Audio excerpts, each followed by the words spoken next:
بسم اللہ الرحمن الرحیم۔ السلام علیکم۔ صراط-e-مستقیم سعودی نیوز چینل میں آپ سب کو خوش آمدید کہا جاتا ہے۔ آج 31 جولائی 2021 ہے۔ سعودی وزارت صحت کی جانب سے وبائی مرض کرونا کی اہم ترین رپورٹ جاری کر دی گئی ہے، جس میں بتایا گیا ہے کہ پچھلے 24 گھنٹوں کے دوران سعودی عرب میں 1146 افراد کرونا کا شکار ہو چکے ہیں، جبکہ 1086 افراد صحتیاب ہو کے اپنے گھروں کو بھی روانہ ہو چکے ہیں۔ پچھلے 24 گھنٹوں کے دوران ہی 11 افراد کا کرونا کی وجہ سے انتقال بھی ہو گیا ہے۔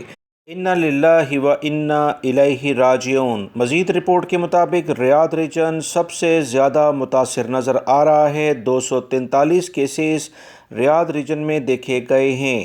ایسٹرن ریجن جو الشرقیہ سے متعلقہ علاقے ہیں، دمام کے قریبی علاقے، 209 افراد یہاں متاثر ہوئے ہیں۔ مکہ المکرمہ ریجن جس میں جدہ بھی شامل ہے، 196 افراد کرونا کا شکار ہو چکے ہیں۔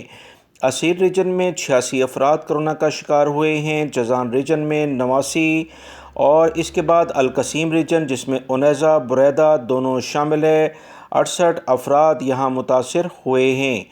وزارت صحت نے اپنی رپورٹ میں مزید اطلاعات شیئر کرتے ہوئے بتایا کہ مدینہ منورہ ریجن میں 64 افراد ہیں۔ حائل ریجن میں 56 افراد کرونا کا شکار ہو چکے ہیں۔ نجران ریجن میں 53 کیسز دیکھے گئے ہیں۔ البحار ریجن میں 34 اور ناردرن بارڈر جو شمالی حدود سے ملکہ علاقے ہیں، 33 افراد متاثر ہوئے ہیں۔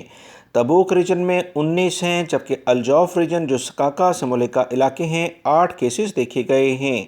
ایکٹیو کیسز سعودی عرب میں 11,404 ہیں۔ 1,377 افراد انتہائی بری کنڈیشن میں ہیں۔ ان کے لیے خصوصی طور پر دعا کی جائے۔ دوستو، کرنٹائن سے متعلقہ سعودی حکومت کی جانب سے کچھ اہم فیصلہ کیا گیا ہے، جس کی اہم ترین اطلاع میں نے اپنے دوسرے چینل پر آپ تمام بھائیوں سے شیئر کی تھی، جس کا لنک میں نے کمنٹس باکس میں پن اپ کر دیا ہے۔ وہ ویڈیو لازمی دیکھیے گا۔ میرے دوسرے چینل کو بھی سبسکرائیب کریں، ویڈیو لائک کر کے شیئر بھی کیجیے گا۔ السلام